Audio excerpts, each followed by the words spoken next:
Welcome to MJ Shaikh English academy. मी MJ Shaikh. विद्यार्थी मित्रांनो, golden rules of English grammar अर्थात crash course for all competitive examination ही नवीन बॅच आपण सुरू केलेली आहे. विद्यार्थी मित्रांनो, या बॅचचं वैशिष्ट्य म्हणजे काय की ही बॅच येणाऱ्या म्हणजे एक्झाममध्ये येणाऱ्या प्रत्येक प्रश्नाचं सोल्युशन देणारी बॅच आहे. समजा तुम्ही एखाद्या परीक्षेला पात्र झालात, समजा राज्यसेवेला झालात, कंबाईनला झालात किंवा डिपार्टमेंटल PSIला किंवा इतर तत्सम परीक्षेला तुम्ही पात्र झालात, तर थोड्या वेळात जास्त अभ्यास कसा करावा व प्रत्येक प्रश्नाची किंवा प्रत्येक घटकाची रिव्हिजन कशी करावी या उद्देशाने ही बॅच क्रिएट करण्यात आलेली आहे. या बॅचचं उद्दिष्ट म्हणजे काय की विद्यार्थी पूर्वपरीक्षा पास झाल्यानंतर त्याच्याकडे वेळ अभ्यासाला कमी असतो, तर ह्या कमी वेळेत जास्त अभ्यास कसा करावा याचं सोल्युशन काढण्यासाठी आपण जी बॅच क्रिएट केलेलं आहे त्या बॅचचं नाव आहे golden rules of English grammar. अर्थातच crash course for all competitive examination ही बॅच तुम्हाला खूप महत्त्वपूर्ण फलदायी ठरणार आहेत. तर विद्यार्थी मित्रांनो, चला बघूया या बॅचमध्ये आज आपण सुरुवात करत आहोत. त्या बॅचमधला पहिला नियम गोल्डन रूलचा काय आहे तो. तर ह्या बॅचचा पहिला नियम आहे बघा, इच अदर दोन व्यक्तींसाठी तर वन अनदर दोनपेक्षा जास्त व्यक्तींसाठी वापरला जातो. आता सगळ्यात महत्त्वाची गोष्ट, एखादा घटक आपल्या समोर आल्यानंतर तो घटक काय आहे, अगोदर सगळ्यात आधी इच अदर आणि वन अनदर काय आहेत असा प्रश्न तुमच्या डोक्यात सहज येत असेल, असा प्रश्न सहज तुम्हाला भेडसवत असेल, तर इच अदर आणि वन अनदर ही जी दोन शब्द आहेत ही प्रोनाऊन आहेत. तर प्रोनाऊन म्हटला तर प्रोनाऊनच्या प्रकारामधला हा कोणता प्रोनाऊन आहे, तर हा आहे रेसिप्रोकल प्रोनाऊन. हा आहे रेसिप्रोकल प्रोनाऊन. रेसिप्रोकल प्रोनाऊन म्हणजे काय, रेसिप्रोकल प्रोनाऊनचं काम काय असतं हे आपण बघूयात. रेसिप्रोकल प्रोनाऊन दोनच आहेत. कोणते कोणते, each other and one another. एकमेकांबद्दल ते संबंध दर्शवतात. जेथे दोन व्यक्तीचा संबंध येतो तेथे इच अदर वापरतात. जेथे दोनपेक्षा जास्त व्यक्तींचा संबंध येतो तेथे वन अनदर वापरतात. तर बघा, परीक्षेत या घटकावर कशी एरर विचारली जाते, परीक्षेत प्रश्न कसा विचारला जातो, कधी प्रश्न एरर म्हणून विचारला जातो, तर कधी करेक्ट सेंटेन्स म्हणून ओळखा म्हणून विचारला जातो, तर कधी रिकाम्या जागा भरा म्हणून विचारला जातो, कधी कधी वाक्य देऊन वाक्याचा विपर्यास केला जातो आणि योग्य ऑप्शन भरायला तुम्हाला सांगितलं जातं. पहिली गोष्ट तुम्हाला कळली असेल, इच अदर आणि वन अनदर काय आहेत, ते प्रोनाऊन आहेत. दुसरी गोष्ट कोणतं प्रोनाऊन आहे, तर ते रेसिप्रोकल प्रोनाऊन आहे. तर इच अदर कशासाठी वापरतात, वन अनदर कशासाठी वापरतात हे तुम्हाला माहीत पडलं असेल. ते रेसिप्रोकल प्रोनाऊन आहेत आणि परस्पर संबंध दर्शवणारी सर्वनामे आहेत. तर बघूयात, दोन व्यक्तींसाठी इच अदर आणि दोनपेक्षा जास्तसाठी वन अनदर.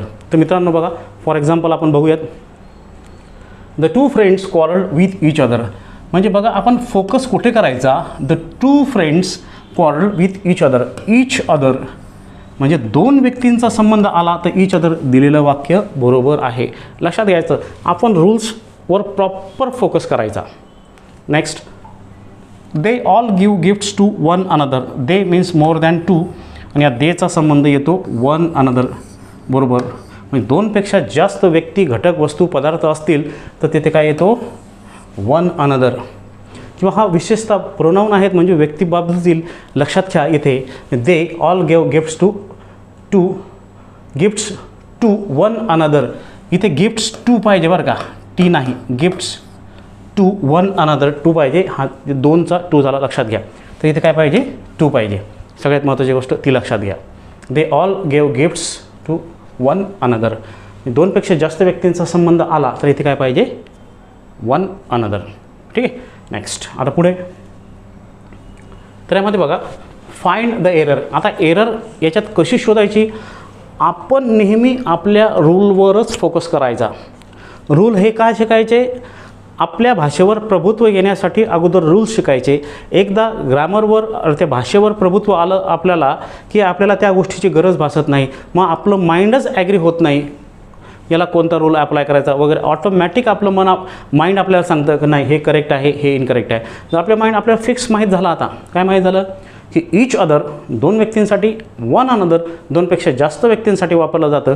तर बघूयात एरर आपण कुठे शोधायची आहे. अगोदर एररमध्ये वाक्य वाचताना आपण संपूर्ण वाक्य वाचू, नंतर जे 4 ऑप्शन दिलेले आहेत त्या 4 ऑप्शनपैकी कोणत्या ऑप्शनमध्ये मिस्टेक आहे ते बघूयात. ठीक आहे. पहिले प्रश्न कसा आहे बघा, the two brothers shouted at one another in public, no error. वाक्य वाचलं आपण. आपल्या डोक्यात टू म्हटला म्हणजे इच अदर, बरोबर. प्रश्न सोडवताना मोर दॅन टू असेल तर काय, वन अनदर, बरोबर. तर याच्यात बघा इथं कोणता संबंध आला आहे, टू ब्रदर्सचा, लक्षात घ्या. मग ठीक आहे, आपण बघूयात. Two brothers, the two brothers shouted, बरोबर. The two brothers shouted at one another. आता वन अनदर नाही, दोनसाठी काय असतो, इच अदर. म्हणजे येथे चुकलेलं आहे, इथे इच अदर पाहिजे वन अनदर ऐवजी. म्हणजे सेकंड सेंटेन्स हे त्याचं येऊ शकतं. इन पब्लिक हे पण बरोबर आहे, वरचं पण बरोबर आहे. मग कोणतं सेक्शन या 4 सेक्शनपैकी इनकरेक्ट होतं, ते सेक्शन आहे 2. कारण 2 व्यक्तींसाठी आपण इच अदर वापरतो, तर 2पेक्षा जास्तांसाठी आपण वन अनदर वापरतो. हे तुमच्या लक्षात आलं असेल. नेक्स्ट पुढचं बघा, पुढचं नेक्स्ट स्पॉट द एरर. याच्यामध्ये परत स्पॉट द एरर आहे. The 3 individuals are so different that their taste vary from each other. आता हे बघा, सुरुवात काय झाली आहे, द 3 इंडिव्हिज्युअल्स म्हणजे 3 व्यक्ती असं संबंध आहे. 2पेक्षा जास्त असेल तुम्हाला माहिती आहे वन अनदर येतं, परंतु वाक्यात काय आलं आहे, इच अदर. म्हणजेच आपल्याला या 4 ऑप्शनमध्ये शोधायचं आहे. ए बी सी डी या सेगमेंट्समध्ये आपल्याला शोधायचं आहे की आपलं वाक्य कुठे चुकत आहे. बघा, the 3 individuals are so different that, इथपर्यंत बरोबर आहे, ठीक आहे. वरच्या वाक्यात 3 इंडिव्हिज्युअल्स आलेला आहे, इथपर्यंत ठीक आहे. पण 3साठी आपण काय करतो, वन अनदर वापरतो. पुढचं सेक्शन वाचूया, देअर टेस्ट व्हेरी फ्रॉम, हे देखील बरोबर आहे. सीमध्ये बघा इच अदर, परंतु 3साठी आपण काय वापरतो, वन अनदर वापरतो, इच अदर वापरत नाही, लक्षात घ्या, ठीक आहे. म्हणून इथे काय पाहिजे, इच अदर पाहिजे. म्हणजे ह्या सेक्शनमध्ये मिस्टेक आली, लक्षात आलं. मग कोणत्या सेक्शनमध्ये हे आलं, एरर आली, सीमध्ये. म्हणून स्पॉट द एरर कुठे आली, सीमध्ये. 2 व्यक्तींसाठी इच अदर, 2पेक्षा जास्तांसाठी वन अनदर. पुढचं बघूयात. नेक्स्ट आता बघा, याच्यावर आयोगाने प्रश्न कसा विचारला आहे बघूयात. आता ही अँड हिज 5 ब्रदर्स लव. आता बघा, ही अँड हिज 5 ब्रदर्स म्हणजे टोटल किती आले, 6 मेंबर्स म्हणजे 6 ब्रदर्स, बरोबर आहे. आता मोर दॅन 2 असेल तर आपल्याला माहिती आहे आपण काय वापरतो, वन अनदर वापरतो. मोर दॅन 2 असेल तर, बरोबर आहे. मग आता आपल्याला रिकामी जागा भरायची आहे. He and his 5 brothers love dash dash very much. आता सूचना काय दिली, which one of the following pronouns correctly fills in the blank in the sentence above. मी तुम्हाला सांगितलं होतं की इच अदर आणि वन अदर काय आहेत, रेसिप्रोकल प्रोनाउन आहेत. इथे विचारलं आहे प्रोनाउन कोणती येईल असं. येथे संबंध 2पेक्षा जास्त आहे, म्हणजे 6 लोकांचा येथे संबंध आहे. 2पेक्षा जास्त असतील तर आपण वन अनदर वापरतो. 2चा संबंध असेल तर इच अदर वापरतो. मग बघा, इच अदर येईल का, नाही, कारण 2 व्यक्तींचा संबंध नाही. देमसेल्स येईल का, नाही, तिथे रिफ्लेक्सिव्ह प्रोनाउनचा संबंध नाही, तिथे रेसिप्रोकल प्रोनाउनचा संबंध आहे, लक्षात घ्या. वन अनदर येईल का, येस. 2पेक्षा जास्त व्यक्तींसाठी आपण वन अनदर वापरतो, 2साठी आपण इच अदर वापरतो. बघा इथे वन अनदर, इथे वन अदरसुद्धा दिले तुम्हाला फसवण्यासाठी. हे काळजीपूर्वक वाचा. वन अनदर की वन अदर, वन अदर म्हणजे काय, दुसरा असा त्याचा अर्थ आहे, इतर असा त्याचा अर्थ आहे. मग इथे काही तिसरं ऑप्शन येथे करेक्ट येईल. म्हणून हा जो प्रश्न ISTI 2018मध्ये विचारला आहे, तेथे प्रश्नामध्ये 2पेक्षा जास्त म्हणजे 6 भावांचा संबंध आलेला आहे. 2पेक्षा जास्त व्यक्तींचा उल्लेख असेल तर आपण तिथे वन अनदर वापरतो, म्हणून त्याचं उत्तर येईल वन अनदर. नेक्स्ट पुढचं बघा, मंत्रालय लिपिकसाठी विचारला आहे परत प्रश्न 2017मध्ये, बघूयात. The following sentence is divided into 4 parts. म्हणजे खालील वाक्य 4 विभागात विभागण्यात आलेलं आहे.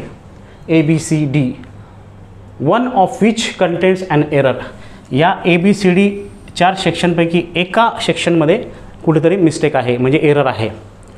Spot the error and mark that parts as the answer. त्या भागाला शोधा आणि तिथे कुठे चूक आहे शोधून काढा, असा त्याचा अर्थ आहे, ठीक आहे. आता याच्यात बघा, द 2 ब्रदर्स, हे बघा 2 ब्रदर्स आला म्हणजे मी तुम्हाला सांगितलं आहे डोक्यात फिक्स पाहिजे. 2चा संबंध आला तर इच अदर, 2पेक्षा जास्त व्यक्तींचा संबंध आला वन अनदर, ठीक आहे. द 2 ब्रदर्स हेटेड वन अनदर. टूचा संबंध आला तर इथे वन अनदर नको, इथे काय पाहिजे ईच अदर. मग आपल्याला काय शोधायला सांगितलं आहे, कोणता पार्ट आहे, तो डी पार्ट आहे. मग आपल्या आन्सर ऑप्शनमध्ये डी पार्ट कुठे आहे, डी पार्ट ए ओनली नाही, बी ओनली नाही, 3मध्ये D only yes, 4 no error. आता हे बघा कोणता पार्ट आहे, डी या पार्टमध्ये एरर आहे. कारण का, कारण 2 व्यक्तींसाठी इथे 2 ब्रदर्सचा उल्लेख आहे. मग वन अनदरच्या ऐवजी इथे काय पाहिजे ईच अदर.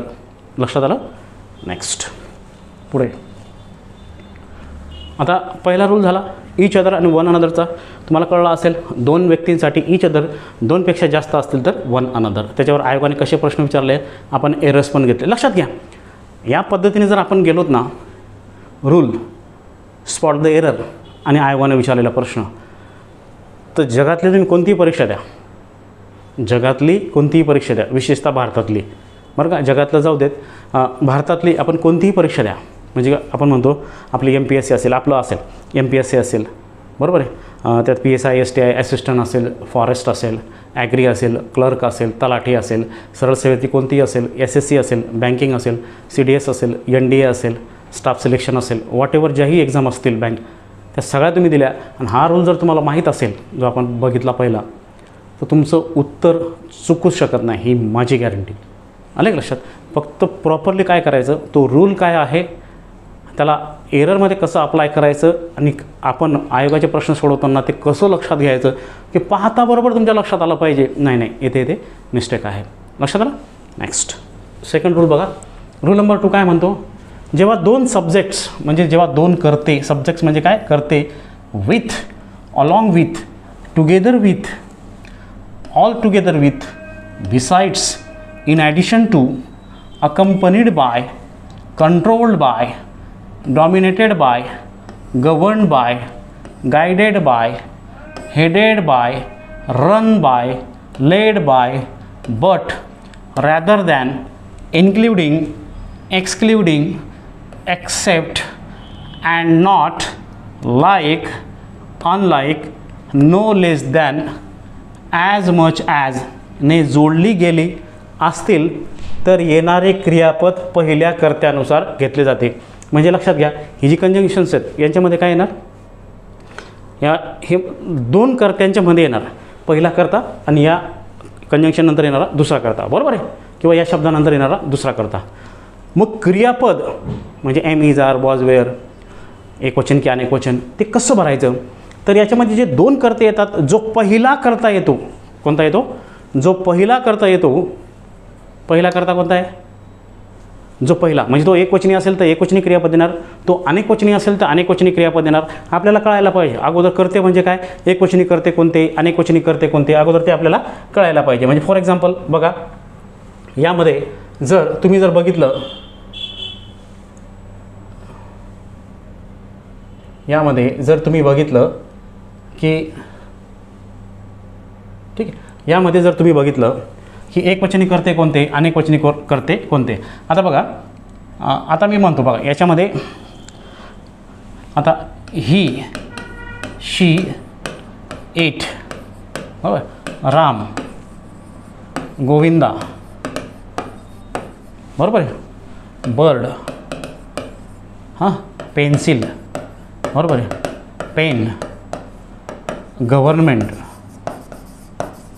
बरोबर आहे. हे जर आपण बघितलं तर हे काय सगळे एकवचनी करते, एकवचनी करते आहेत, म्हणजे एकवचनी सब्जेक्ट आहेत. जर आपण बघितलं यू, दे, वी, हे काय आहेत, अनेकवचनी आहेत. Ram and Shyam, Ram and Shyam, Rita and Gita, and Gita, हे सगळे काय आहेत, हे अनेकवचनी कर्ते आहेत. म्हणजे हे एकवचनी आहेत, लक्षात घ्या, हे काय आहेत, एकवचनी आहेत, तर हे काय आहेत, अनेकवचनी आहेत.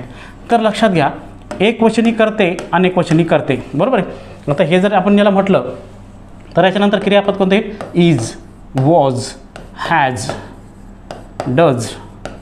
जर क्रियापद म्हटलं तर काय येणार, प्लेज. हे काय आहेत, एकवचनी क्रियापद आहे. Is, was, has, does, plays, हे एकवचनी क्रियापद आहेत, लक्षात घ्या. आणि जर आपण म्हटलं अनेकवचनी क्रियापदं कोणती कोणती आहेत, मग इथे अनेकवचनी क्रियापदं are, were, have, do, play. लक्षात आलं. जर येणारा प्रथम कर्ता जर एकवचनी असेल, म्हणजे एकवचनी असेल तर यापैकी क्रियापद येईल. म्हणजे यापैकी कोणताही जर कर्ता असेल, मग एखाद्या व्यक्तीचं नाव असेल आणि एकवचनी कर्ता असेल तर क्रियापद कोणतं येईल, हे क्रियापद येईल. Is, was, has, does, play या अकॉर्डिंग टू टेन्स त्यानुसार तो येईल. आणि येणारं पहिलं क्रियापद जर अनेकवचनी असेल, you, they, we, Ram and Shyam, Rita and Gita किंवा पीपल, बरोबर, जे अनेकवचनी कर्ते असतील तर अनेकवचनी क्रियापद तेथे येईल. पण आपल्याला पहिला कर्ता म्हणजे फर्स्ट सब्जेक्ट त्या दिलेल्या शब्दांच्या ते कंजंक्शन असेल किंवा काही शब्द असेल त्याच्या आधी जो पहिला कर्ता येईल त्या कर्त्यानुसार क्रियापद आपलं वचन घेईल. आता बघूयात पुढे. नेक्स्ट, आता यामध्ये बघा, नेक्स्ट, हां हे झालं ना. आता यामध्ये बघितलं तुम्हाला सांगितलं मी की याच्यामध्ये कसं येईल. नेक्स्ट बघा, एक्झाम्पल बघा. ठीक आहे. For example, the leader with all his followers. आता दोन कर्ते आहेत, the leader with all his followers, बरोबर आहे. ते कशाने जोडलं आहे, विथने, बरोबर आहे. तर विद्यार्थी मित्रांनो आपण काय म्हटलं आहे, with, together with, all together with, as well as, in the company of, in addition to, controlled by, led by, बरोबर आहे. या रचनेमध्ये जो कर्ता प्रथम येईल त्या कर्त्यानुसार क्रियापद आपलं वचन घेईल. तर पहिला कर्ता द लीडर म्हणजे ही, हा एकवचनी आहे, बरोबर की नाही. पहिला कर्ता कोणता आहे, ही. तर त्या पद्धतीने हा दुसरा कर्ता आहे, याच्यानुसार क्रियापद येणार नाही. पहिला कर्ता हा आहे, दुसरा हा आहे, बरोबर आहे. तर क्रियापद कोणत्या कर्त्यानुसार येईल, पहिल्या कर्त्यानुसार. पहिल्या कर्त्यानुसार इथं क्रियापद एकवचनी आलेलं आहे. लक्षात आलं. पहिल्या कर्त्यानुसार पहिला कर्ता कोणता आहे, द लीडर. मग एकवचनी, तो एकवचनी आहे म्हणजे तो ही आपण गृहीत धरला तर हीला भूतकाळात वॉज येतो. लक्षात आलं. लक्षात आलं. ठीक आहे. नेक्स्ट पुढचं वाक्य बघा, the ship along with its crew. The ship या वाक्याचा पहिला कर्ता कोणता आहे, द शिप. तो कशाने जोडला आहे, अलॉंग विथने जोडला आहे. इट्स क्रीव, क्रीव हा अनेक वचनी आहे. क्रीव म्हणजे group of people who work in ship, railway और बस और एरोप्लेन. म्हणजे या ठिकाणी काम करणाऱ्या लोकांचा जो गट असतो, पर्सनल्स असं म्हणतो आपण त्यांना, म्हणजे अधिकारी. पर्सनल म्हणजे कोणतं, तो तसा पर्सनल नाही, हा असा पर्सनल आहे. लक्षात घ्या, हा पर्सनल आहे तो, म्हणजे कामगार अधिकारी पण म्हणतो त्याला किंवा कामगार असं आपण त्याला म्हणतो. हा लक्षात घ्या, हा पर्सनल आहे तो. हा पर्सनल आणि त्या पर्सनलमध्ये फरक आहे, लक्षात घ्या. ठीक आहे. तर काम करणाऱ्या लोकांचा समूह म्हणजे हा अनेकवचन दर्शवतो, बरोबर. व्हॉटेवर हा एकवचनी जरी असेल समूह म्हणून, बरं का, हा दोन पद्धतीची भूमिका करतो. कारण हा डिस्ट्रीब्युटिव्ह कलेक्टिव्ह नाऊन आहे. तो कधी एकवचनी असतो की अनेकवचनी असतो. परंतु आपला नियम काय म्हणतो की प्रथम येणाऱ्या कर्त्यानुसार क्रियापद येईल. हा प्रथम येणारा कर्ता हा एकवचनी आहे, मग त्यानुसारच क्रियापद आपलं वचन घेईल. द शिप एकवचनी आहे, मग त्यासाठी एकवचनी क्रियापद काय आलं आहे, वॉज लॉस्ट. वाक्य बरोबर. ठीक आहे. Next, the guru as well as his disciples. The guru पहिला कर्ता कोणता आहे, द गुरु. ॲज वेल ॲजने वाक्य जोडलेलं आहे. दुसरं कोणतं आहे, हिज डिसायपल्स म्हणजे त्याचे शिष्य. डिसायपल्स म्हणजे विद्यार्थी किंवा शिष्य. पहिला कर्ता कोणता आहे, द गुरु. द गुरु म्हणजे ही असं म्हणाला. इंग्रजीमध्ये लक्षात घ्या, मान सन्मान दर्शवण्यासाठी असे पर्टिक्युलर प्रोनाऊन नाही आहेत. आपण मान दर्शवायचा असेल तरी ही वापरतो. म्हणताना आपण मराठी म्हणतो ते आमचे गुरुजी, ते आमचे शिक्षक, ते आमचे प्राध्यापक असं आपण म्हणतो. लक्षात घ्या. तर ही आला पहिला कर्ता, बरोबर आहे. त्या ही या कर्त्यानुसार क्रियापद इथं काय आलं आहे, एकवचनी आलेलं आहे. मग हे तुम्हाला लक्षात आला असेल, हा नियम तुम्हाला पूर्ण कळला असेल की कसं घ्यायचं. आता याच्यात बघूयात विद्यार्थी मित्रांनो, या तीन वाक्यानुसार तुम्हाला याचा यूज कळला असेल. असे आपण असंख्य वाक्य घेऊ शकतो. आता याच्यापुढे आपण काय बघूयात, याच्यामध्ये एरर काय आहे आणि आयोगाने याच्यात काय प्रश्न विचारले आहेत ते आपण बघूयात. लक्षात आलं, हे तुमच्या लक्षात आलं असेल. नेक्स्ट पुढचं बघा. ठीक आहे. आता यामध्ये बघा, हे आपण एकवचनी अनेकवचनीसाठी चार्ट घेतला होता. आता याच्यात फाइंड द एरर. आता एररमध्ये काय तुमच्या लक्षात येईल, इमिजिएट लक्षात येईल तुमचं, the house with its content. पहिला कर्ता कोणता आहे, द हाऊस, बरोबर आहे. तो वाक्य कशाने जोडले, विथने. इट्स कंटेंट्स म्हणजे सामान जो घरातला असतो, अनेकवचनी कंटेंट्स. वेअर इन्शुअर्ड आता बघा वेअर इन्शुअर्ड, बरोबर. आता यामध्ये बघा पहिला कर्ता, बरोबर आहे, पहिला कर्ता कोणता आहे, द हाऊस, तो एकवचनी आहे, बरोबर आहे. परंतु इथे क्रियापद काय आलं, अनेकवचनी आलं, म्हणजे चुकलं ना सेन्स. मग तुम्हाला या वाक्यात एरर शोधायची आहे. मग तुमच्या लक्षात लगेच आलं असेल the house with its content, इथपर्यंत मिस्टेक नाही. मिस्टेक कुठे, बी सेक्शनमध्ये. येथे काय पाहिजे होतं, वॉज, कारण प्रथम येणारा कर्ता कोणता आहे, एकवचनी आहे द हाऊस, त्या हिशोबाने वेअरच्या ऐवजी तिथे वॉज येईल, बरोबर आहे. हा बरोबर आहे, ठीक आहे. मग याच्यात कुठं चुकलं, पहिला कर्ता कोणता होता, द हाऊस, त्यासाठी तो एकवचनी आहे म्हणून त्यासाठी एकवचनीच क्रियापद यायला हवं. परंतु येथे स्पॉट द एररमध्ये वेअर हा अनेकवचनी क्रियापद दिलेला होता म्हणून ही स्पॉट द एररमध्ये बी सेक्शनमध्ये मिस्टेक आहे. नेक्स्ट पुढे. आता याच्यावर आयोगाने प्रश्न विचारला आहे. MES 2000 महाराष्ट्र इंजिनिअरिंग सर्व्हिस 2015ला आयोगाने याच्यावर प्रश्न विचारला आहे. काय प्रश्न विचारला आहे बघूयात. कसं असतं मित्रांनो, अवघड नाही आहे. नियम, एरर आणि आयोगाने विचारलेला प्रश्न जर याची तुम्ही प्रॉपर सांगड घातली तर मला नाही वाटत की तुम्हाला कोणतंही सेक्शन इंग्लिश ग्रामरमधलं अवघड जाईल, ठीक आहे. नेक्स्ट बघा, मग fill in the blank in the following sentence, रिकामी जागा भरा म्हणून विचारला आहे. Choose an appropriate verb form that agrees with the subject. Subject verb agreement असा हा प्रकार असतो. म्हणजे जर सब्जेक्ट एकवचनी असेल तर क्रियापद पण एकवचनी पाहिजे. सब्जेक्ट जर अनेकवचनी असेल तर क्रियापद देखील अनेकवचनी पाहिजे. मग आपल्याला अगोदर हे माहीत पाहिजे कोणता सब्जेक्ट एकवचनी, कोणता अनेकवचनी, कोणतं क्रियापद एकवचनी, कोणतं अनेकवचनी. ऑलरेडी मी तुम्हाला ते लिहून दिलं, लक्षात घ्या, ठीक आहे. बघा मग, the general with all his soldiers dash dash dash killed. बघा पहिला कर्ता कोणता आहे, द जनरल, ते कशाने जोडलं आहे, विथने. दुसरा कर्ता कोणता आहे, ऑल हिज सोल्जर्स, बरोबर आहे. मग आपण क्रियापद कोणत्या कर्त्यानुसार घेतो, पहिल्या कर्त्यानुसार. हा आहे एकवचनी म्हणजे सिंग्युलर, बरोबर आहे, एकवचनी आहे. मग एकवचनीच्या कर्त्यानुसार वाक्यामध्ये तुम्हाला कुठं दिसतं आहे का,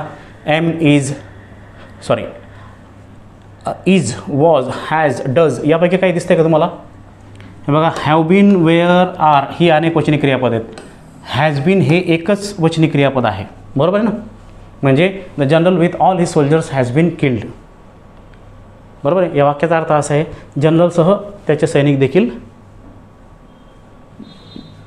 मारले गेलेत, असा त्याचा अर्थ आहे, ठीक आहे. असा त्या वाक्याचा अर्थ आहे. म्हणजे एकवचनी क्रियापद फक्त इथे हे एकच आहे, कारण हे सगळे अनेकवचनी आहेत, लक्षात घ्या. तुम्हाला सांगितलं मी are, were, have, do, play, म्हणजे जस्ट एक्झाम्पल सांगितलं. ही अनेकवचनी क्रियापद आहेत. इज, हॅज, डज ही काय आहेत, वॉज ही एकवचनी क्रियापद आहेत. मग इथे एकवचनी क्रियापद फक्त कोणतं आहे, हॅज आहे. म्हणून याचं उत्तर काय येईल, हॅज. कारण पहिला कर्ता कोणता आहे, द जनरल आहे, म्हणून त्याचं उत्तर येईल हॅज बीन, ठीक आहे. नेक्स्ट पुढचं वाक्य बघा. क्लर्क टायपिस्ट 2015ला तो प्रश्न विचारला आहे परत. Identify the correct sentence or sentences.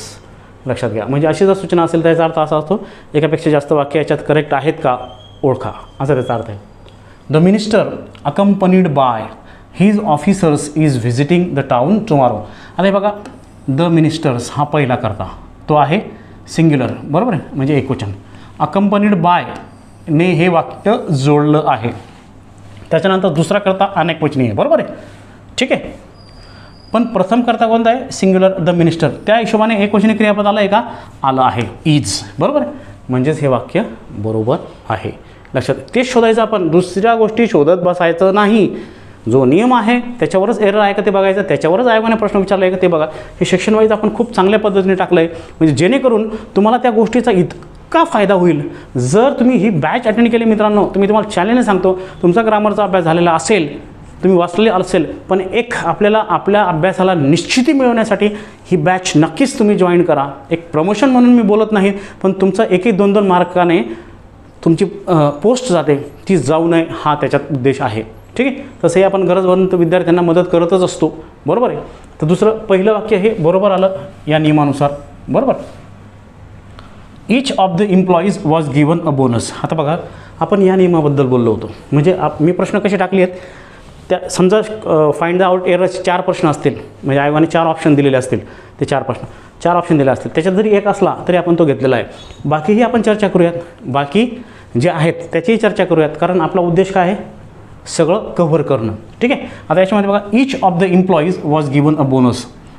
एक नेहमी लक्षात घ्या, जेव्हा वाक्याची सुरुवात each of, every one of, every one of, either of, neither of, neither of, none of, any one of, any one of, one of ने झाली असेल. कशाने? Each of, every one of, either of, neither of, none of, any one of, one of ने झाली असेल तर ऑफच्या आधी येणारा जो कर्ता आहे, म्हणजे ऑफच्या आधी बघा पहिल्यात ईच येतोय, ऑफच्या आधी एव्हरी वन येतोय, ऑफच्या आधी आयदर येतोय, ऑफच्या आधी नायदर येतोय, ऑफच्या आधी नन येतोय, ऑफच्या आधी एनी वन येतोय, ऑफच्या आधी वन येतोय. हे कर्ते गृहीत धरले जातात आणि त्या कर्त्यानुसार, म्हणजे रिअल कर्ता कोणता आहे, ह्या कर्त्यानुसार क्रियापद आपलं वचन घेतं. बरोबर आहे. म्हणजे हा करता येईल. इथे हे नका बघू द एम्प्लॉईज, याच्यानुसार करता घेतलं जात नाही. ऑफच्या आधी जो शब्द येतो, जो प्रोनाऊन येईल, तो प्रोनाऊन त्या वचनानुसार क्रियापद आपलं वचन घेतं. Each, every one, either, neither, none, any one, one ही सगळी एकवचनी कर्ते गृहीत धरला जातात आणि त्या एकवचनी कर्त्यानुसार क्रियापद देखील एकवचनी येतं, म्हणजे हे वाक्य देखील बरोबर आहे. लक्षात आला का हा नियम? पण हे पुढे आपण घेणारच आहोत सगळं, पण तो तिथं संदर्भ आला, त्या वाक्याचा तिथे संदर्भ आला म्हणून मी ते सोडवलं. लक्षात घ्या, each of, every one of, either of, neither of, none of, any one of, one of अशा रचनेत ऑफच्या आधी जो कर्ता येतो त्या कर्त्यानुसार क्रियापद आपलं वचन घेतं आणि ऑफच्या आधी मोस्टली या रचनेत येणारी जी प्रोनाऊन्स आहेत सर्व एकवचनी गृहीत धरतात आणि त्या एकवचनी कर्त्यानुसार क्रियापद आपलं एकवचनी येतं. लक्षात घ्या. डन. म्हणजे याचं उत्तर दोन्ही वाक्य बरोबर आलेत. आता आपण बघूयात मग यामध्ये आन्सर ऑप्शनमध्ये काय दिलं. ओनली ए इज करेक्ट, नाही. Only second is correct, sorry only one is correct, only second is correct, नाही. Both one and first and second are correct, yes. Both one and second, both first and second are incorrect, नाही. Incorrect नाही आहेत ते, correct आहेत. लक्षात बघा options कसे असतात. घाईघाईमध्ये काय आपण हे करून देतो. ओनली फर्स्ट इज करेक्ट, नाही. ओनली सेकंड इज करेक्ट, नाही. Both first and second are correct, yes. Both are correct. ते कसे करेक्ट आहेत मी तुम्हाला सांगितलं आहे. Both first and second are incorrect, नाही. लक्षात घ्या. परत मागे येतो मी. लक्षात घ्या. म्हणजे महत्त्वाचा भाग कसा आहे मी तुम्हाला समजून सांगितलं. ह्या रचनेनंतर ऑफच्या आधी जो करता येईल तो करता मोस्टली काय असतो, एकवचनी असतो. त्या कर्त्यानुसारच क्रियापद आपले वचन घेत असते मित्रांनो. लक्षात घ्या. मग या वाक्यात दोन्ही वाक्य बरोबर आहेत. Both first and second are correct असा त्याचा अर्थ आहे. ठीक आहे. नेक्स्ट पुढे ॲग्री 2019ला प्रश्न विचारला आहे, सॉरी 2011ला प्रश्न विचारला आहे. पुढचा प्रश्न बघा. Choose the correct form of the verb. Choose the correct form of the verb. The ship along with its crew. बघा हे वाक्य आपण तिथे घेतलं होतं एक्झाम्पलमध्ये. The ship along with its crew. पहिला करता आहे the ship along with its crew.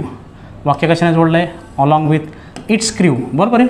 पहिला करता कोणता आहे आपला, द शिप. तो एकवचनी आहे.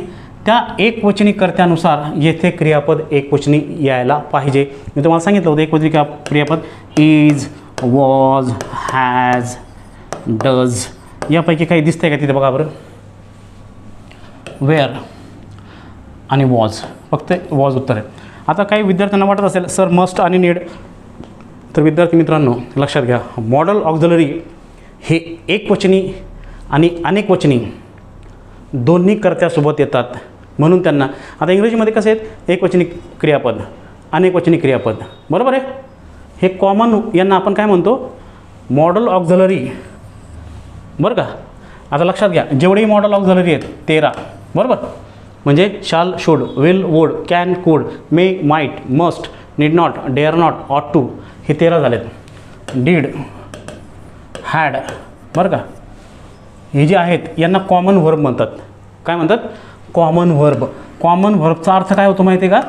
कॉमन व्हर्बचा अर्थ होतो ते एकवचनी कर्ता आणि अनेकवचनी कर्ता दोन्ही सोबत येतात. म्हणून त्यांना कॉमन व्हर्ब म्हणतात. हा दोघांचा इथे संबंध नाही येणार. इथे एकवचनी अनेकवचनी सब्जेक्ट व्हर्ब ॲग्रीमेंटचा हा क्वेश्चन आहे. सब्जेक्ट जर एकवचनी असेल तर क्रियापद देखील एकवचनीच पाहिजे. सब्जेक्ट जर अनेकवचनी असेल तर क्रियापद देखील अनेकवचनीच पाहिजे. वरील वाक्यात अलॉंग विथ ने जोडल्यानंतर प्रथम कर्ता आहे द शिप, तो एकवचनी आहे आणि दिलेल्या 4 पर्यायामध्ये फक्त पर्याय क्रमांक 3 वॉज हा एकवचनी पर्याय आहे, म्हणून त्या प्रश्नाचं उत्तर येईल वॉज. डन. नेक्स्ट पुढे रूल नंबर 3. रूल नंबर 3 काय म्हणतो बघा. काही कंपॅरेटिव्ह ॲडजेक्टिव्ज नंतर टूचा वापर केला जातो. आता काही कंपॅरेटिव्ह ॲडजेक्टिव्ज कोणती आहेत की ज्यानंतर टू वापरला जातो. परीक्षेत त्याच्यावर भरपूर प्रश्न आतापर्यंत आलेली आहेत, लक्षात घ्या. मी जे तुम्हाला देणार ना ते शॉर्ट परीक्षेत येणार, म्हणजे येणार 200% येणार, लक्षात घ्या. ठीक आहे. काही कंपॅरेटिव्ह ॲडजेक्टिव्ह नंतर टूचा वापर केला जातो. ती ॲडजेक्टिव्ज खालीलप्रमाणे. आता कोणती आहेत बघा. ती ॲडजेक्टिव्ह आहेत superior, inferior, junior, senior, prior, prefer, Elder, anterior, posterior येते, प्रेफरेबल. तसेच या ॲडजेक्टिव्हच्या आधी मोर किंवा द मोस्टचा वापर केला जात नाही. परीक्षेत अशा ॲडजेक्टिव्हच्या नंतर काय देतात, द्यान देतात तुमचं उत्तर चुकवण्यासाठी, लक्षात घ्या. कंपॅरेटिव्ह डिग्री म्हटलं तर विद्यार्थ्यांना असं वाटतं की द्यानच पाहिजे, असं नसतं मित्रांनो. कंपॅरेटिव्हमध्ये ऑफ द टूची पण रचना येते, टूची पण रचना येते, द्यानची पण येते. पण कुठे ऑफ द टू, कुठे द्यान आणि कुठे टू, हे लक्षात घ्या. आपण हे सगळं कवर याच्यात करणार आहे. मी म्हणतो ना, जसं आपण एखाद्या परीक्षेला जाताना फिनिशिंग टच म्हणून जो अभ्यास करतो तोच हा अभ्यास आहे. याच्यात जास्त व्हिडिओ नाही टाकणार मी, जास्तीत जास्त 30 ते 32 व्हिडिओज याच्यामध्ये असतील, लक्षात घ्या. पण ते इतके सिस्टमॅटिक्स असतील ना, तुम्ही स्वतः म्हणाल की सर हे व्हिडिओ इतके छान आहेत की याच्यावरच मी सगळा अभ्यास केला आणि याच्या बाहेर काही जाणार नाही, लक्षात असू देत. ठीक आहे. मग काय म्हणतो आपला नियम, काय म्हणतो, काही असे ॲडजेक्टिव्ज आहेत की त्याच्यानंतर काय येतो, टू येतो, द्यान येत नाहीत. सुपेरियर म्हणजे उच्च दर्जाचा, इन्फेरियर म्हणजे कमी दर्जाचा, ज्युनियर म्हणजे कनिष्ठ, सिनियर म्हणजे वरिष्ठ, प्रायर म्हणजे आधीचा, प्रेफर हा प्रेफरेबल, लक्षात घ्या. एल्डर, एंटेरियर आधीचा, पोस्टेरियर नंतरचा, प्रेफरेबल. तसेच या ॲडजेक्टिव्हच्या आधी मोर किंवा द मोस्टचा वापर केला जात नाही, हे पण महत्त्वाचं आहे, लक्षात घ्या. एरर देताना तुम्हाला या ॲडजेक्टिव्हच्या आधी मोर देतील किंवा द मोस्ट देतील, लक्षात घ्या. काहीच गरज नाही. असं जरी दिसलं म्हणजे 3 टाईपने आपण एरर येऊ शकते यामध्ये. या शब्दानंतर एक तर आयोग काय करेल, तुम्हाला द्यान देईल, मोस्टली देतो. त्याच्यानंतर कधी कधी मोर टाकेल, बरोबर आहे, कधी कधी द मोस्ट टाकेल, लक्षात घ्या. म्हणजे हा एररचा पार्ट आहे, तो आपण कसा रिमूव्ह करायचा हा नियम तुम्ही एकदा परत वाचा, म्हणजे तुमच्या लक्षात येईल.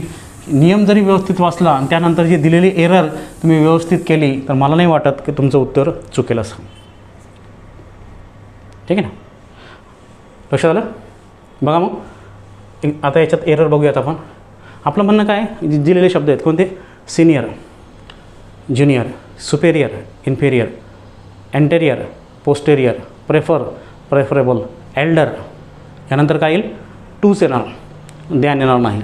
तसंच यांच्या आधी मोर किंवा द मोस्ट येणार नाही.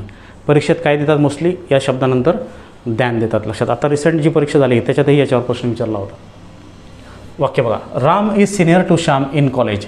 सिनियर टू आलं आहे, बरोबर, येस. आपण त्या शब्दांवरच फोकस करायचा की त्यानंतर टू यायला पाहिजे, लक्षात घ्या. I prefer coffee to tea, prefer to 2 नाऊनच्या मध्येच तो येणार, लक्षात घ्या. बघा आता सगळ्यात महत्त्वाची गोष्ट असं आहे, प्रेफरसोबत काही रचना येतात, प्रेफरसोबत काही रचना येतात, लक्षात घ्या. ही रचना आहे, प्रेफरसोबत खालील रचना वापरल्या जातात. आता हे थोडासा ॲडव्हान्स टाईप असतो. विद्यार्थी काय करतात, फक्त एकच वाक्याचं गृहीत धरतात. पण कधी कधी काय येतं, प्रेफरनंतर जर ING आला, आपल्याला माहिती आहे बरं का, प्रेफरनंतर जर ING आला तर टूने पण ING जोडला जावा, टूने पण ING जोडला. तुलना ही कशी असावी, समान असावी. तुलना ही कशी असावी, समान असावी. हां, टूच्या आधी जर ING आहे ना तर टू नंतर पण INGच पाहिजे. म्हणजे प्रेफरनंतर जर एक जिरंड आला तर टू नंतर पण दुसरा जिरंडच यायला पाहिजे जो नाम असतो, लक्षात आला हा नियम. प्रेफरनंतर जर ING आला म्हणजे जिरंड आला तर टू नंतर पण नेहमी काय यायला पाहिजे, जिरंडच यायला पाहिजे, लक्षात घ्या. याला काय म्हणू आपण, जिरंडच यायला पाहिजे. हा देखील वाक्यात नामाचं कार्य करतो, लक्षात घ्या. ठीक आहे. प्रेफरनंतर जर नाऊन आला तर टू नंतर काय यायला पाहिजे, नाऊनच यायला पाहिजे.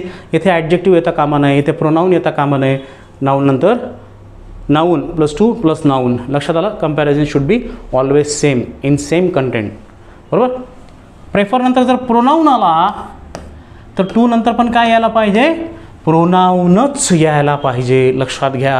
आणि सगळ्यात महत्त्वाची गोष्ट जी आणखी एक एररचा ॲडिशनल पार्ट असू शकते तुमच्या अंडरस्टँडिंगमध्ये, तो पार्ट आहे प्रेफर नंतर कधीच V1 येत नाही. म्हणजे कसं, I prefer to go there. Wrong.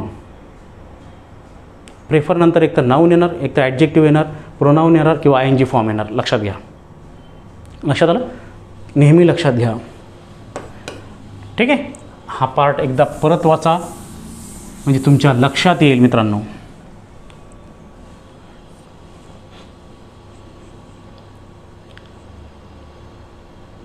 Done.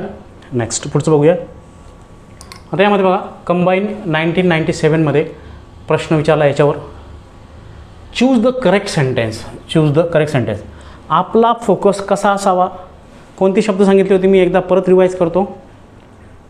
Superior, inferior, senior, junior, prefer, preferable, anterior, posterior, elder आणि प्रेफरेबल इत्यादी शब्दानंतर काय येतो, टू येतो.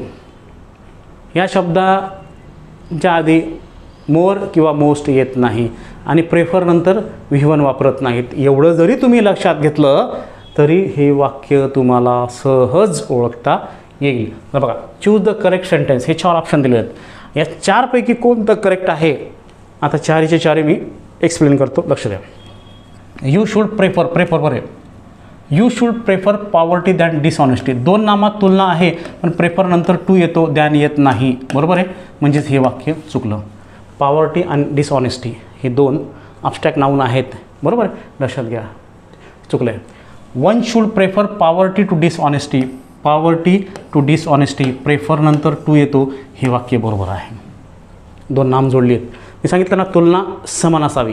Comparison should be same between 2 objects, 2 persons having same qualities, having same rank. आलं लक्षात. पुढे you should prefer poverty on dishonesty. Prefer नंतर ऑन येत नाही. लक्षात घ्या. हे दोन्ही नाऊन जरी सेम असले तरी, म्हणून हे वाक्य चुकलं. चौथं, you should prefer poverty upon dishonesty. Prefer नंतर टू येतो, अपॉन येत नाही, म्हणून हे वाक्य चुकलं. लक्षात घ्या. म्हणजे ही 3 वाक्य का चुकलेत तुमच्या लक्षात आलं असेल. आणि हेच वाक्य का बरोबर आहे लक्षात घ्या. हेच म्हणजेच दुसरंच वाक्य का बरोबर आहे तुमच्या लक्षात आलं असेल की पहिली गोष्ट प्रेफर नंतर टू येतो. बरोबर आहे. दुसरी गोष्ट तुलना. मी सांगितलं होतं ना, प्रेफर नंतर काही रचना येतात. नाऊन टू नाऊन आहे का. म्हणजे पॉवर्टी हा ॲब्स्ट्रॅक्ट नाऊन आहे, दारिद्र्य. आणि डिसऑनेस्टी अप्रामाणिकपणा. म्हणजे प्रेफर लक्षात नंतर काय आला, नाऊन आला. टू घेऊन परत नाऊन आला. बरोबर आहे. म्हणजे प्रेफर नंतर टू येतो इथपर्यंत ठीक आहे, पण दोन्ही जोडलेली नाऊन आहेत, ॲब्स्ट्रॅक्ट नाऊन आहेत, म्हणून हे वाक्य 100% बरोबर आहे. हे का चुकलं परत सांगतो. प्रेफर नंतर द्यान येत नाही म्हणून हे वाक्य चुकलं. You should prefer poverty on dishonesty. Prefer सोबत टू येतो, ऑन येत नाही, म्हणून हे वाक्य चुकलं. You should prefer poverty upon dishonesty. Prefer सोबत टू येतो, अपॉन येत नाही, म्हणून हे वाक्य चुकलं. म्हणजे तुम्हाला 4ही वाक्य व्यवस्थित लक्षात आलं असेल मित्रांनो, अशी अपेक्षा करतो. ठीक आहे. दुसरं ऑप्शन त्याच्यात बरोबर उत्तर आहे. नेक्स्ट पुढचं, spot the error. Spot the error बघा. My book is superior than yours although it has cost me much less. No error. थोडंसं इथे गडबड झाली. प्रश्न अगोदर आला, एरर नंतर आली. वॉट इज थोडंसं गडबड झाली याच्यात. आपला क्रम कसा आहे ना, तर नियम, एरर आणि आयोगाने विचारलेला प्रश्न असू देत. गडबड झाली असेल. कसं असतं, ह्या PPTs जी लोक आपल्याकडे बनवतात त्यांच्याकडे कामाचा खूप लोड असतो. कधी कधी होऊ शकतं असं समजून घ्या. मी एक्सप्लेन करताना तुम्हाला ते व्यवस्थित करून देईल. Don't worry. ठीक आहे. My book is superior than yours although it has cost me much less. आता लक्षात आलं आपल्याला कुठे, कोणत्या सेक्शनमध्ये. आता आपल्याला माहिती आहे सुपेरियर नंतर काय येतो, टू येतो. बरोबर आहे. सुपेरियर टू हे जोडी फिक्स लक्षात ठेवायची. Superior to, inferior to, junior to, senior to, prefer to, preferable to, elder to. ठीक आहे. इथे चुकलं आहे. म्हणजे बघा, हा ए सेक्शनमध्येच मिस्टेक आहे. बरोबर आहे. आता शोधा मग कुठे, ओनली ए सेक्शन. कदाचित हा पण प्रश्न असू शकतो बरं का, इयर आपण इथं दिलेलं नाही, वॉट एव्हर, काही हरकत नाही. ठीक आहे. सुपेरियरसोबत काय येतो, टू येतो. मग तुमची ओळख तुम्हाला सहज ओळखता आलं, पुढे जायची गरजच नाही आहे. डन. नेक्स्ट पुढे डिपार्टमेंटल PSI 2011ला हा प्रश्न विचारला आहे. जे डिपार्टमेंटचे स्टुडंट्स असतील, विद्यार्थी मित्रांनो, तुम्ही लक्ष द्या. हे कसं असतं, डिपार्टमेंटचे जे विद्यार्थी असतात, जे अभ्यास करतात ना, आता काही विद्यार्थी एवढे हुशार असतात, मी जवळून बघितलेत. आता मी त्यांचे नावं घेत नाहीत, पण ते विद्यार्थी असतानाच माझे मित्र झालेत, त्यांच्या अभ्यासामुळे ते माझे मित्र झालेत. तर विद्यार्थी मित्रांनो लक्षात घ्या, डिपार्टमेंटच्या काही विद्यार्थ्यांचा एवढा अभ्यास असतो, म्हणजे ते रेग्युलरच्या विद्यार्थ्यांना पण भारी पडतात. काही असे डिपार्टमेंटमध्ये म्हणजे ड्युटी सांभाळूनसुद्धा असतात. तर त्या विद्यार्थी मित्रांना मला विनंती करायची आहे की तुमचा जरी हा एक अभ्यास झालेला असेल तर याला प्रॉपर रिव्हिजन करण्यासाठी ही बॅच तुमच्यासाठी अत्यंत उपयोगी आहे. इव्हन प्रत्येक परीक्षेत राज्यसेवेच्या पण विद्यार्थ्यांना हेच लागू पडणार आहे, लक्षात घ्या. ठीक आहे. बघा मग पुढे यामध्ये बघा काय म्हटलं आहे बघा, choose the correct preposition from the following to fill in the blank. बघा आता इथं काय प्रेपोजिशन म्हणून भरलं आहे, वॉट एव्हर असू देत, आयोग काही विचारू शकतो. पण सुपेरियर विचारला ना, आपल्याला माहिती आहे सुपेरियरच्या नंतर काय येतो. ॲक्च्युली ते ऑप्शन्सच नाही दिलेत. Raghu says that his pen is superior her pen. काही चुकलं आहे का इथे, काहीतरी चुकलं आहे इथे ऑप्शन्सच नाही दिलेत. पण आपल्याला माहिती आहेत इथं काय पाहिजे, टू पाहिजे फक्त. मी ते ऑप्शन दिले असतील, his pen is superior to her pen. लक्षात घ्या, तरी ऑप्शन नाही आहे तिथे ऑप्शन दिले असेल टू, बरं का, टू दिला असेल किंवा टू ऑनसोबत दिला असेल किंवा ओनली टू दिला असेल. ठीक आहे, असं दिलं असेल. लक्षात घ्या ते सुपेरियर टू पाहिजे, एवढंच आपल्याला माहिती आहे. ठीक आहे. मग याचं उत्तर काय येईल, सुपेरियर टू. नेक्स्ट. मग हा नियम कळला तुम्हाला, एकदा परत रिवाईज करतो, म्हणजे असं करून देतो ना जेणेकरून तुमचं पाठच होईल. Superior, inferior, senior, junior, prefer, preferable, anterior, posterior, prior, prefer, preferable, Elder, यानंतर टू येतो, ध्यान येत नाही. तसेच यांच्या आधी मोर किंवा द मोस्ट वापरत नाही. प्रेफरची जी रचना असते त्यासोबत समान तुलना होत असते. एक प्रेफर नंतर जर नाऊन आला तर टू नंतर नाऊनच यायला पाहिजे. एक प्रेफर नंतर जर ING आला तर टू नंतर पण INGच यायला पाहिजे. एक प्रेफर नंतर जर प्रोनाऊन आला तर टू नंतर पण प्रोनाऊनच यायला पाहिजे. कीप इन माइंड, हे लक्षात घ्या, हे खूप मित्रांनो गरजेचं आहे. म्हणजे तुमचं चुकणारच नाही, गॅरंटीने सांगतो तुमचं चुकणारच नाही, पण तुमचा अभ्यास त्या दिशेने प्रॉपरली पाहिजे. ठीक आहे. घोकंपट्टी नको. मला म्हणायचं काय आहे की माइंड सेट व्हायला पाहिजे, बरोबर. माइंड सेट होणं खूप गरजेचं आहे, लक्षात घ्या. नेक्स्ट पुढे आता रूल नंबर 4. रूल नंबर 4 काय म्हणतो बघा, 3 नियम झालीत आपली, बरोबर. हा याचा नियम आहे. म्हणजे पहिला नियम आपला कोणता होता, इच अदर वन अनदरचा होता. दुसरा आपला 2 कंजंक्शनने 2 कर्ते जोडायचा होता. तिसरा आपला हा सुपेरियर इन्फेरियरचा होता. आणि आता हा चौथा नियम बघा, लेट नंतर सर्वनामाची म्हणजे प्रोनाऊनची नेहमी ऑब्जेक्टिव्ह केस द्वितीय विभक्ती येते, बरोबर आहे. मी, us, you, him, her, them he सर्वनामे द्वितीय विभक्तीत आहे. आता मी तुम्हाला आहे ना 20 नंबरचं पेज आहे, एक मिनटं. आता 20 नंबरचं पेज,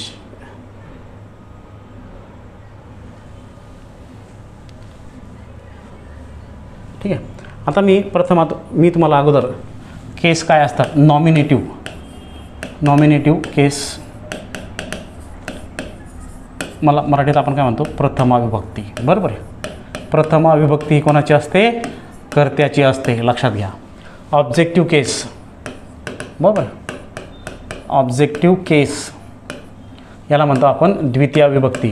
आता तुम्ही मराठीचा पण अभ्यास करतात, द्वितीय विभक्ती ही कोणाची असते, ही कर्माची असते. ठीक आहे. आणि पॉझिटिव्ह केस, बरोबर, पॉझिटिव्ह केस कोणाची असते, षष्ठी विभक्ती आपण ज्याला म्हणतो, ज्याच्याने आपण पोजेशन, मालकी हक्क दर्शवतो, तो असतो पॉझिटिव्ह केस, बरोबर. याचाच आपण आधार घेऊयात, बरोबर. आता नॉमिनेटिव्ह केसमध्ये काय येतो, I, we, you, he, she, it, they. आपण हे फक्त प्रोनाऊनचं बघूया, होय. मग तिथं आपण राम, सीता, गोविंदा, पीपल असं सगळं घेऊ शकतो. दुसरं ऑब्जेक्टिव्ह केस, जे me, us, you, him, her, it, them असं आपण घेऊ शकतो. पॉझिटिव्ह केस काय असते? आता पॉझिटिव्ह केसमध्ये दोन गोष्टी येतात, त्याच्यामध्ये पॉझिटिव्ह प्रोनाऊन आणि पॉझिटिव्ह ॲडजेक्टिव्ह येतो. लक्षात घ्या. My, our, your, his, her, their, sorry एक मिनटं, हिज, इट्स, देअर. लक्षात घ्या बरं. ठीक आहे. हे काय आहेत? पॉझिटिव्ह ॲडजेक्टिव्ह येते, म्हणजे लक्षात येईल तुम्हाला. पॉझिटिव्ह ॲडजेक्टिव्ह म्हणजे स्वामित्वदर्शक विशेषणे आपण त्यांना म्हणतो. आणि पॉझिटिव्ह प्रोनाउन कोणते आहेत? Mine, ours, ours. लक्षात घ्या. आवर्स. ठीक आहे. Ours, yours, his. दोन्ही सारखेच असतात बघा. हिज. काहीतरी राहिलं आपलं इथं हर्स राहिलं आपलं बरं का. लक्षात घ्या. हर्स राहिलं. His, hers. आणि विशेष म्हणजे यात इट्स नसतो प्रोनाऊनमध्ये. लक्षात घ्या. ठीक आहे. प्रोनाऊनमध्ये इट्स असा प्रकार नसतो. लक्षात घ्या. ठीक आहे. नंतर देअर्स. आता विद्यार्थी मित्रांनो लक्षात घ्या. ही जी आहेत ना, ही काय करतात? सब्जेक्ट, कर्ता म्हणून काम करतात. ही ऑब्जेक्ट, कर्म म्हणून काम करतात. हे काय करतात? पोझिशन दाखवतात. हे देखील पोझिशन दाखवतात. पण दोघांच्या अर्थामध्ये फरक आहे. पण आपला संबंध आता कुठे आहेत? इथेमध्ये ऑब्जेक्ट. मी तुम्हाला कळायला पाहिजे की कोणती सर्वनाम ऑब्जेक्ट म्हणून येतात. यांची जागा ही नेहमी कुठं असेल? ट्रान्झिटिव्ह व्हर्ब नंतर असेल. ॲज अ ऑब्जेक्ट म्हटलं तर. आता ट्रान्झिटिव्ह व्हर्ब म्हणजे काय? सकर्मक क्रियापद आहे. जे क्रियापद आपल्यासोबत कर्म घेऊन येतात. तुम्ही सकर्म, कर्मासह येणारे, सहबहुब्रूही हे समास शिकला असाल बरोबर आहे. कर्मासह जे येतात त्यांना आपण सकर्मक क्रियापद असं म्हणतो. यांचं स्थान नेहमी कुठं असतं? सकर्मक क्रियापदानंतर असतं. मग आपला नियम काय होता? तुम्हाला कळलं. हे कर्ते म्हणून येतात. यांची जागा नेहमी क्रियापदाच्या आधी असेल. यांची जागा नेहमी सकर्मक क्रियापदानंतर असेल. कुठे असेल? क्रियापदानंतर नाही म्हणणार मी, फक्त काय म्हणेल? सकर्मक क्रियापदानंतर असेल. लक्षात घ्या. यांची जागा कुठं असेल? हे नेहमी नामाच्या आधी येतात. यांची जागा कुठं असेल? हे नेहमी एकटे येतात. हे नामासोबत येत नाहीत. बरोबर आहे. हे वाक्याचा कर्ता म्हणून येऊ शकतात. हे ऑब्जेक्ट ऑफ प्रेपोजिशन म्हणून येऊ शकतात. बरोबर आहे. पण हे नामासोबत येत नाहीत. नामासोबत आले तर चुकतात. कोणते? हे. लक्षात घ्या. पुढे त्यांचा संदर्भ येणार आहे. इच अँड एव्हरीथिंगचा संबंध पुढे येणार आहे. लक्षात घ्या. मग इथे आता कोणता संबंध आहे आपला? की लेटच्या सोबत काय येणार? द्वितीय विभक्ती येणार, म्हणजे कर्माची विभक्ती येणार. म्हणजे ट्रान्झिटिव्ह व्हर्ब नंतर काय येणार? हे येणार. लेटचा नियम येतो प्रोनाऊनचा. लक्षात घ्या. नेक्स्ट बघा. मग मागे या आपण. ठीक आहे. काय नियम आहे? लेट नंतर सर्वनामाची नेहमी ऑब्जेक्टिव्ह केस असते. ऑब्जेक्टिव्ह केस कोणती होती? लक्षात आली तुमच्या? बरोबर आहे. आता मी, us, you, him, her, them he सर्वनामे काय आहेत? द्वितीय विभक्तीची उदाहरणं आहेत. यांची जागा कुठे असते? यांची जागा कुठे असते? जर एक वाक्य म्हटलं प्लेन तर ती ट्रान्झिटिव्ह वर्ब नंतर असते. पण लेटच्या नियमात त्याचं स्थान कुठे आहे ते बघूया आपण. म्हणजे लेट नंतर काय यायला पाहिजे बघा. ते जनरल मी ॲडिशनल इन्फॉर्मेशन सांगितली बरं का. ह्या नियमाचं थोडंसं वेगळं आहे. लक्षात घ्या. तुम्हाला हे कळायला पाहिजे की द्वितीय विभक्ती कोणाला म्हणतात, कर्माची विभक्ती काय असते. तर ही जी सर्वनामे असतात बरोबर आहे. नाऊनची पण द्वितीय विभक्ती असते. बरोबर आहे. जर मी सांगितलं I helped Ram, I helped Rohan किंवा राम, बरोबर आहे. या वाक्यात तुम्हाला सांगितलं राम काय आहे? ऑब्जेक्ट आहे. कोणता ऑब्जेक्ट आहे? डायरेक्ट आहे का इनडायरेक्ट? लक्षात घ्या. डायरेक्ट ऑब्जेक्ट आहे. जर तुम्ही म्हणजे सर ते व्यक्ती तर इनडायरेक्ट ऑब्जेक्ट असतो केव्हा? जेव्हा वाक्यात दोन ऑब्जेक्ट असतात, एक डायरेक्ट आणि इनडायरेक्ट, त्यावेळेस तो इनडायरेक्ट असतो.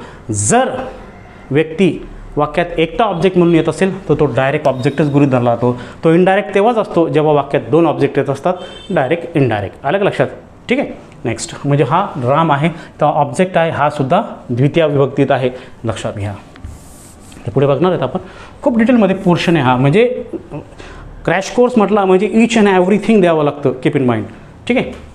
मग लेट नंतर काय यायला पाहिजे? हाच फॉर्म यायला पाहिजे. लेट नंतर जर तुम्हाला दुसरं दिसलं वाक्य चुकलं. बघा मग लेट वी गो होम. आता वी काय येतो? सब्जेक्ट येतो. आपल्याला काय पाहिजे? ऑब्जेक्ट पाहिजे. ऑब्जेक्ट म्हटलं तर काय? अस. बरोबर आहे की नाही? आता सब्जेक्ट ऑब्जेक्ट परत एकदा तुम्हाला लिस्ट बनवतो. आय, वी, यू, ही, शी हे काय सब्जेक्ट आहेत. बरोबर आहे. ऑब्जेक्ट काय याचं मी, वीचं अस, यूचं यूच असतो, हिचं हिम, शीचं हर. आलं लक्षात. ठीक आहे. बघा मग मी इथे लेटच्या नंतर काय आलं पाहिजे अस. शिकलो ना आपण लेट नंतर सर्वनामाची प्रोनाउनची नेहमी काय असते ऑब्जेक्टिव्ह केस येते, सब्जेक्टिव्ह केस येत नाही. सब्जेक्टिव्ह केस आलं म्हणजे कर्त्याची विभक्ती आली तर ती वाक्य चुकतं. Let him and I. आता इथे हिम बरोबर आहे पण इथे आय हा सब्जेक्टिव्ह केस आहे. तिथं काय यायला पाहिजे आयचा ऑब्जेक्टिव्ह केस काय आहे मी आहे. मग इथे आयच्या ठिकाणी काय यायला पाहिजे मी यायला पाहिजे. लक्षात घ्या. ठीक आहे. मग हे वाक्य चुकलं आहे. Let him and I work together हे वाक्य चुकलं आहे. करेक्ट सेंटेन्स कसं येईल let him and me work together. कारण लेट नंतर एकपेक्षा जास्त प्रोनाउन जरी आले तरी ते कशामध्ये येणार ऑब्जेक्टिव्ह केसमध्येच येणार. लक्षात घ्या. लेटचा नियम आहे तो. म्हणजेच या विभक्तीतच येणार एकापेक्षा जास्त असले तरी. डन. नेक्स्ट हा नियम लक्षात आला. एकदा परत नियम वाचा मी तुमच्या लक्षात येईल. आपण काय त्या नियमावर प्रॉपरली बोट ठेवायचं, ती वाक्य बघायची, त्याच्यात एरर्स काय आहेत ते बघायचं म्हणजे आपल्या लक्षात येईल. झालं. नेक्स्ट हा चार्ट पण लक्षात घ्या. पुढे नेक्स्ट बघा okay. The chief minister should not the chief minister should not let the terrorist activities to grow in our state. आता इथे बघा थोडंसं ॲडव्हान्स आहे. ठीक आहे. आता लेट नंतर नेहमी बेअर इन्फिनिटिव्ह येतो. इथे बघा लेट नंतर नेहमी काय येतो बेअर इन्फिनिटिव्ह. इन्फिनिटिव्ह म्हणजे काय ज्या क्रियापदाला टू लागलेला असतो वाक्यात तो नामाचं कार्य करत असेल तर तो इन्फिनिटिव्ह असतो. बेअर इन्फिनिटिव्ह कोणाला म्हणायचं ज्या क्रियापदासोबत टू येत नाही तो बेअर इन्फिनिटिव्ह असतो. म्हणजे टू कुठे म्हटलं इथे not let the terrorist activities to grow. To grow नाही येणार फक्त ग्रो. आलं लक्षात. इथे टू ग्रोमध्ये मिस्टेक आहे. कारण काय लेट नंतर जर तुम्हाला इन्फिनिटिव्ह भरायचा असेल तर तो बेअर इन्फिनिटिव्ह असतो. बेअर इन्फिनिटिव्हचा अर्थ असतो की तो टू सोबत येत नाही. लक्षात घ्या. तो एकटा येतो. आता बघा टू प्ले इन्फिनिटिव्ह नुसता प्ले म्हटला तर हा काय बेअर इन्फिनिटिव्ह म्हणजे क्रियापद टू शिवाय येतो त्याला आपण बेअर इन्फिनिटिव्ह म्हणतो. आणि लेटसोबत आणखी एक ॲडिशनल रूल आहे तिथं मी तो ॲड करायला पाहिजे होतं. लेटसोबत काय येतो बेअर इन्फिनिटिव्ह येतो. टू लागलेलं क्रियापद येत नाही. लक्षात घ्या. ठीक आहे. नेक्स्ट पुढचं बघा. मग let you and I go together. Let हा जो यू आहे कशामध्ये द्वितीय विभक्तीत आहे. मग अँड नंतर पण द्वितीयच पाहिजे ना. आयची द्वितीय मी आहे ऑब्जेक्टिव्ह केस. बरोबर आहे. म्हणून हे वाक्य चुकलं. बघा let you and me go together ही वाक्य बरोबर आहे. लक्षात घ्या. ठीक आहे. नेक्स्ट पुढचं बघा. Spot there. The company let me took time of work. आता बघा लेट नंतर मी बरोबर आला आहे. बरोबर आहे. पण इथं कसं असतं द कंपनी लेट मी टूक नंतर काय यायला पाहिजे यायला पाहिजे सांगितलं ना तुम्हाला इन्फिनिटिव्ह यायला पाहिजे. बेअर इन्फिनिटिव्ह यायला पाहिजे. हे V2 नाही यायला पाहिजे. इथं काय यायला पाहिजे बेअर इन्फिनिटिव्ह. बरोबर आहे. इथं काय यायला पाहिजे the company let me take time काय यायला पाहिजे याच्यावर तो प्रश्न होता. बरोबर आहे. बेअर इन्फिनिटिव्हवर. आता मुलं शोधत बसले सर हे वाक्य तर बरोबर आहे पण लेट मी नंतर काय येतो इन्फिनिटिव्ह बेअर इन्फिनिटिव्ह येतो. लक्षात घ्या. इथे बेअर काय पाहिजे टेक पाहिजे. मग कुठे मिस्टेक आहे इथे मिस्टेक आहे. लक्षात घ्या. ठीक आहे. नेक्स्ट पुढे बघा. मग आता विद्यार्थी मित्रांनो या सेक्शनमध्ये आपण 4 नियम बघितलेत. या 4 नियमामध्ये सगळ्यात महत्त्वाचं काय आहे जास्त भारंभार ते पुढे घेण्यापेक्षा आपण मर्यादा ठेवली आहे 50, 55, 60 मिनिटांची म्हणजे 1 तासाची जास्त अशी मर्यादा ठेवली आहे. कारण एक व्हिडिओ बघताना तुमची लिंक तुटू नये असा माझा उद्देश आहे. तर विद्यार्थी मित्रांनो सगळ्यात महत्त्वाची एक गोष्ट लक्षात घ्या. हा व्हिडिओ तुम्ही पुन्हा पुन्हा बघा आणि बघत असताना सगळ्यात जास्त फोकस कशावर करा जो दिलेला रूल आहे त्याच्यावर एरर कशी आहे आणि आयोगाने कसा प्रश्न विचारलेला आहे याच गोष्टींवर बोट ठेवा. आयोगाने विचारलेल्या प्रश्न सोडवताना आयोगाने जो विचारलेला प्रश्न आहे तो प्रश्न सोडवताना फक्त आपलं लक्ष त्या नियमाकडे जायला पाहिजे का नियम काय भलत्याच गोष्टी शोधत बसायच्या नाहीत. तर एवढं लक्षात घ्या. हा व्हिडिओ तुम्हाला समजला असेल अशी अपेक्षा करतो. धन्यवाद.